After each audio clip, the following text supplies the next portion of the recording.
Hi everyone, I've got a bit of a different video for you today, well, a very different video for you today.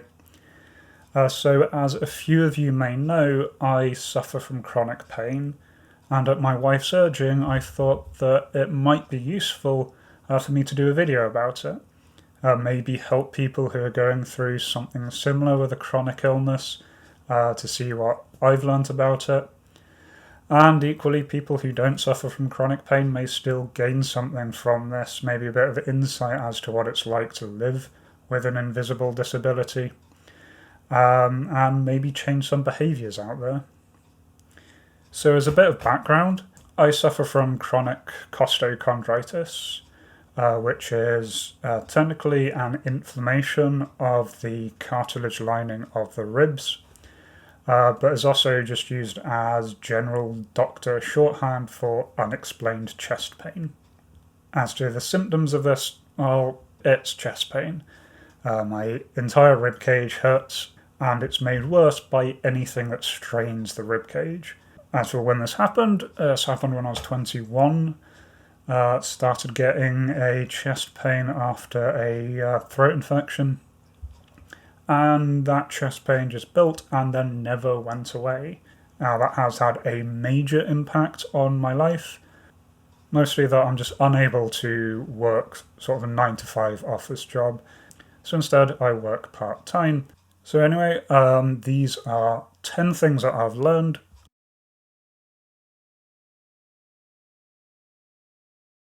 So number one, main thing that I've learned is that doctors are human. And by that I mean they are very, very varied. I have had a lot of doctors examine me over the past decade, and yeah, some are absolutely excellent. Some are really dedicated to their patients, really take the extra time making me feel like I've been heard, making me feel like I matter, and really going above and beyond to try and help me manage this condition, deal with the pain, find me an explanation as to what is going on with me. On the other hand, though, there are some doctors who have been frankly awful. The first doctor I saw when this started gave me antacid tablets and sent me on my way. Did nothing to help the chest pain, did just make me feel really sick because, funny enough, I didn't have acid reflux, and so taking large amounts of antacid really didn't help me digest my breakfast. Equally, I've had doctors who just really don't care. I've had one that when I described my condition, and this was before I was actually diagnosed with anything, I was desperately looking for a explanation as to why I'm in so much pain that I can't function and my entire life has been derailed. And he just looked blankly at me and asked, well, what do you expect me to do about it? In pretty much that tone. And I ended up breaking down in front of that doctor, trying to explain to him why someone in their 20s might want to know the reason why they're in constant pain. And that also extends to other medical professionals. So equally, I've seen plenty of nurses in my time. And again, some nurses have been fantastic. I've been admitted to hospital a few times, and there are plenty of nurses who have really taken the time, really looked after me, while others are clearly completely checked out and just see me as an annoyance. The most extreme example of that being one time where I was admitted to A&E with chest pain to the point I was having trouble breathing, and after several hours left alone in A&E, my wife finally went to check on the nurse just to make sure they were aware of me, and she said you could tell by the panic in their faces they had completely forgotten me. So yeah, doctors are as varied as the rest of us. They're just people. Some are fantastic, go above and beyond. My heart goes out to them. Endless thanks to those who really do try. On the other hand, I've had many doctors who are completely checked out, clearly don't care, many who just see a young chap saying he's in pain and assuming that I'm just drug seeking.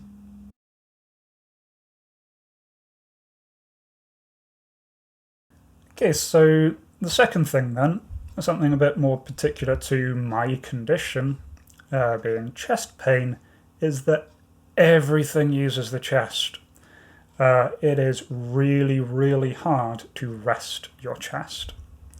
Right now, just talking about this here, well, talking aggravates my chest. And so, yeah, recording this video is making things a little bit worse for me. But it's not just that. Really, any form of exercise other than ones that explicitly just use the legs will use my chest.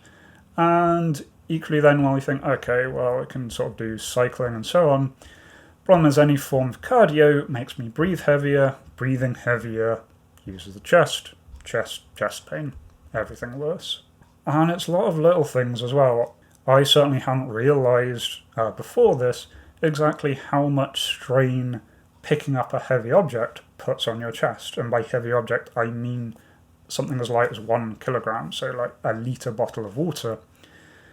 That being held out does strain your chest. Your arm is connected to your chest. You do strain muscles in your chest to lift your arm. And so lifting heavy objects is actually a great source of pain to me. And the other thing is that even lying down isn't really a good solution. My chest pain hurts whether it's my chest moving or pressure being put on my chest.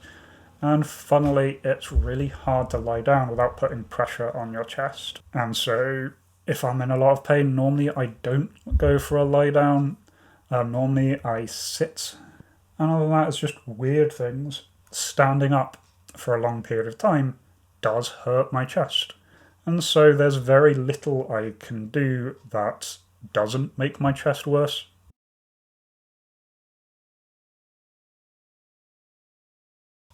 And the third point I'd like to make kind of follows on from that, and that's just because you physically are able to do something doesn't mean that it's a good idea to do it. That's one thing that I'm still getting used to, still learning my exact limits, even after all this time. Partly because my chest condition is kind of steadily getting a little bit worse, and so what I can do is getting less and less. But for example, I talked about lifting heavy things makes my chest worse. I can absolutely still physically lift heavy things. I can sprint if I need to, but the problem is that ends up hurting, and normally it's not immediate that pain comes. With my condition, it normally comes a few days later, normally the next day.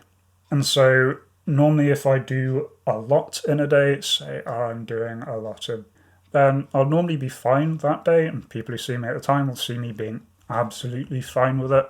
But then the next day I will be barely able to move with the agony that I'm in. A lot of people don't really see that. Most people will see me one day and won't see me the next. And so if you see someone who has a disability, just because they're able to do something once, I wouldn't assume that that is easy for them to do or that they can do that on a regular basis. It is incredibly easy for people to hide the amount of pain they're in, especially people with a chronic illness.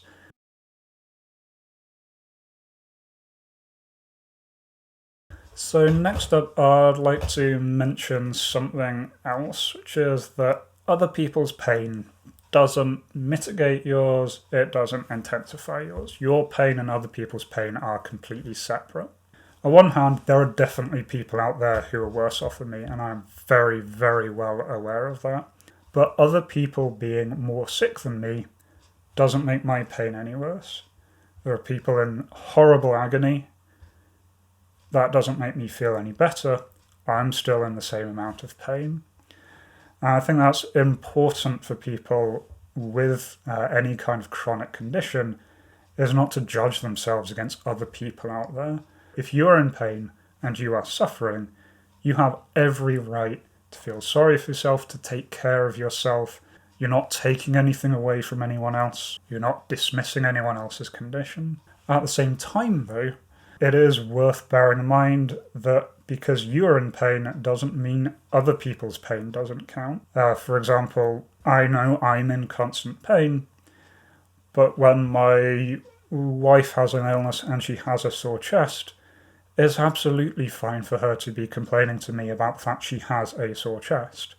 Me being in pain doesn't make her pain any less. I think that's also important to keep in mind.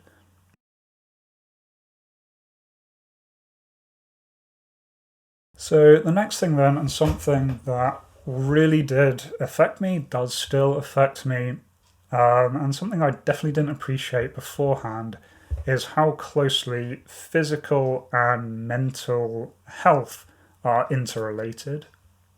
I'll just get this out here. I do suffer from depression, and that is a direct result from this chronic pain. Started after a few years, really when I was realizing that this wasn't a temporary condition, this was something I was going to have to spend the rest of my life with.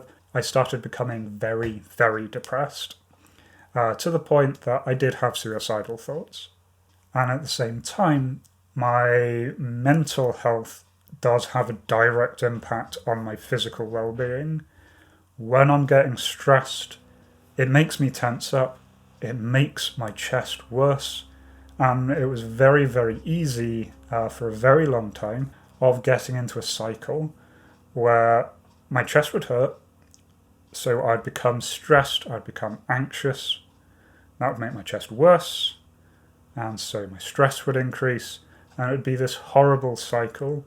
And for that reason, I think it's very important that just as you would try and get help for the physical symptoms, do also try and look after your mental health at the same time. And everyone's different for this. Some people really, really benefit from therapy. Some people do benefit a lot from medication.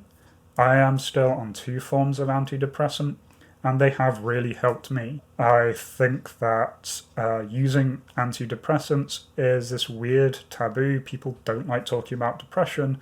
There's this kind of culture that, oh, if you take antidepressants, you're taking drugs that are affecting your mood. Well, yes, they're affecting my mood by fixing a problem that's there. I should not be depressed to the point that I'm thinking of putting a knife into my throat. So if I can take a pill that helps alleviate that, I think that's a good thing. I think that's something I shouldn't be ashamed about, and I shouldn't be ashamed to talk about. And I still am trying to battle with this. I do now take a lot more care over my mental health and just take little things that make me happy. And equally, just trying in general to be kind to myself. Trying not to constantly judge myself, constantly thinking that I'm not doing good enough. Just trying to, I guess, enjoy the successes I do have.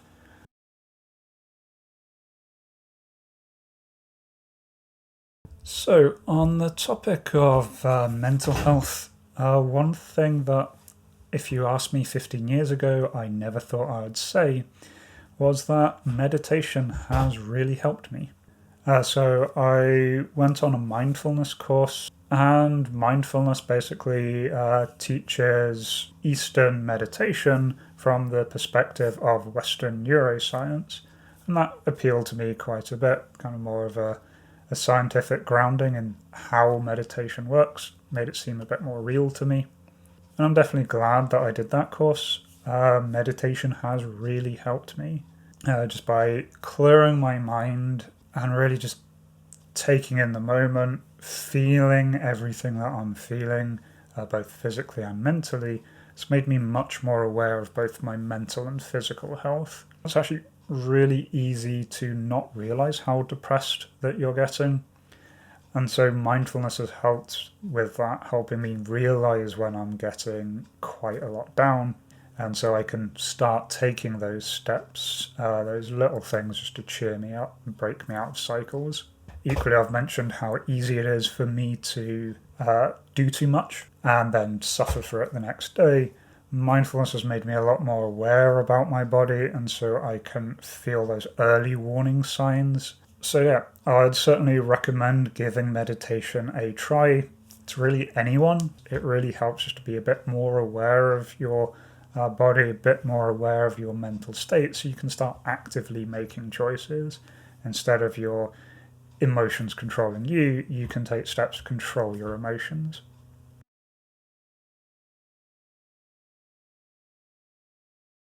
So the next things I'd like to talk about is really other people's reactions to my invisible disability. And I guess one of the major things is that people really don't understand invisible disability. Looking at me, you cannot tell that there's anything wrong with me. I don't walk with a limp. Unless I'm feeling really, really bad, really there's no visible signs. My wife can pick up on quite a few of my signs when I am sore, but that's just because of how well she knows me. Other people, even friends, other family, I can really hide how much pain I am from them.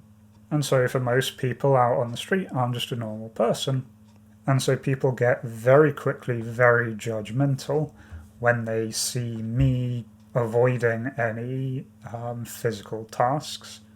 I guess this is especially true whenever I'm out and about with my wife. My wife is more physically capable than me. She can pick things up that are much more heavy than me. She can deal with a lot more. But the world being the world, they see a man and a woman, and they assume, well, the man should be doing all of the heavy carrying. And so I've got lots of glares in public when my wife is carrying heavy objects and I'm carrying the light things. And honestly, I think my worst encounter with this has been in home deliveries. We used to live on a top floor flat. We have since moved, but because I was really struggling to bring the shopping upstairs, we used to get quite regular deliveries. But it was taking the shopping up all those flights of stairs that really was straining me, so we used to order a lot of our heavy, bulky goods. But the amount of times that I had delivery people outright glaring at me for not helping or just complaining that how dare I not give them a hand. I did explain, I have a disability. I'd really appreciate it if your delivery drivers could at least be less openly hostile to me. And basically got a reply back from them saying, well, delivery drivers aren't actually required to deliver into your home. They're only required to deliver it to the front doorstep. And actually got to the point that, well, even sometimes today, I will actively hide when a large delivery is coming through.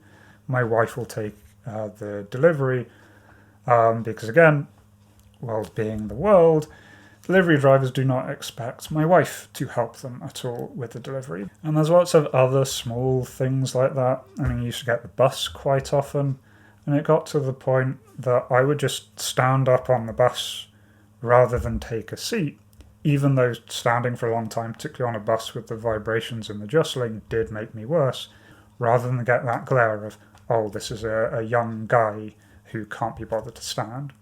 So yeah, I guess what I'd like to say is just be aware that there are a lot of people out there who, one way or another, do have serious disabilities. A lot of people are far worse off than me and still show no outward signs.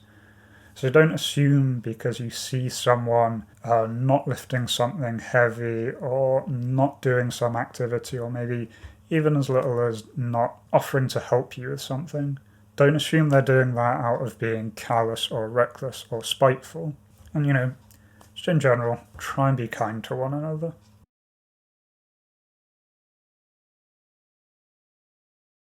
The next thing is, again, something that I've found with other people when I do talk to them about my disability, talk to them about my pain. The number one question is that people really, really want to know why. They want to know what I have done to deserve this, what I have done in order for this to happen to me. It's a constant line of questioning, and people are not happy with the honest response that I do not know. I was a healthy 21-year-old when I got this. Really, when this cropped up, I was probably in the best health I ever had been in my life. But it does just seem that I got unlucky. Throat infections can spread down into the chest. I just got one of the unlucky cases where it did. Again, costochondritis tends to clear up after a matter of weeks. Again, I seem to have just got unlucky where I'm just one of the ones that never got better. And still today there are people I know, people I'm very close to, who really just don't accept that. They still look for what was the smoking gun, what thing happened, whether they want to fix it or not, they want to know why. And really the thing I've come to realise is the reason people are doing this is they want to help reassure themselves that this couldn't happen to them. They're looking for what did I do that they have not done, so they can reassure themselves that this isn't going to happen to them, that they're not going to wake up in a couple of weeks and just be in pain for the rest of their lives for no real reason. And I understand that, still does irritate me, but I certainly see where they're coming from. But sometimes things just happen. Sometimes life just isn't nice.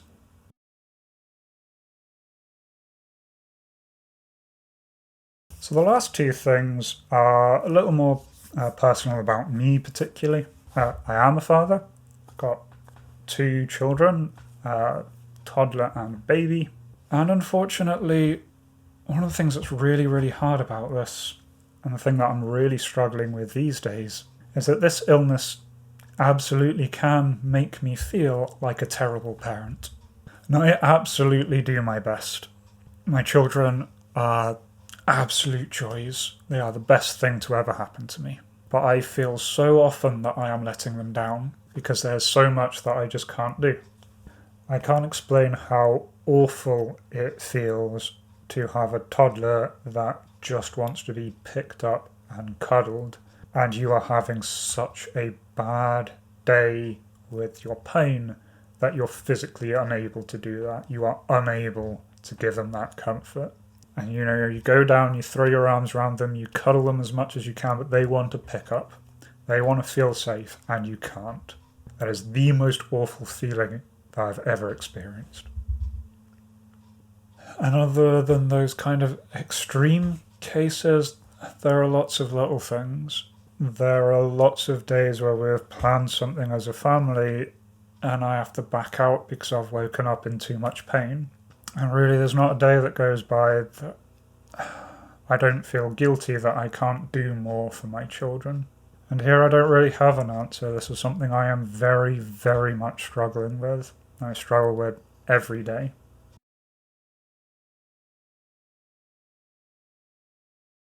The last thing I'd like to mention that I've really learned, and it's been such a big issue, particularly with my mental health, is that when you have a chronic condition, when you know you're going to be ill for a very long time, if not for the rest of your life, thinking about the future is hard.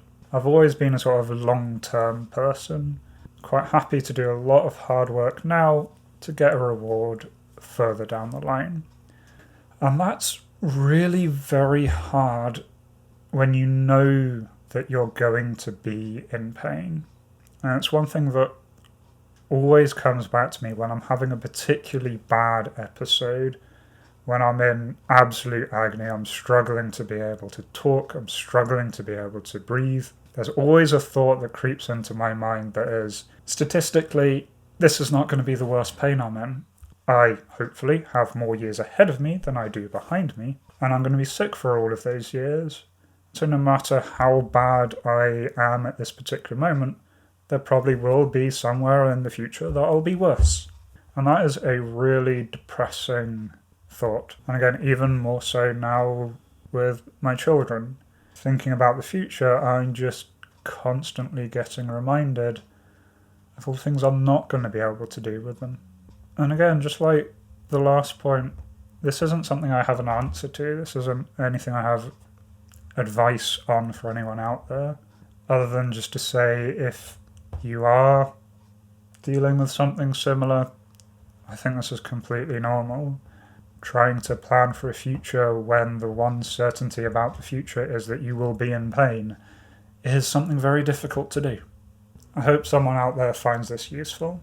If you have any questions for me, I will be reading the comments. And otherwise, just as you go about your day, just make sure you're nice to each other and be kind to yourself as well. I hope you all have a very good day. Cheers.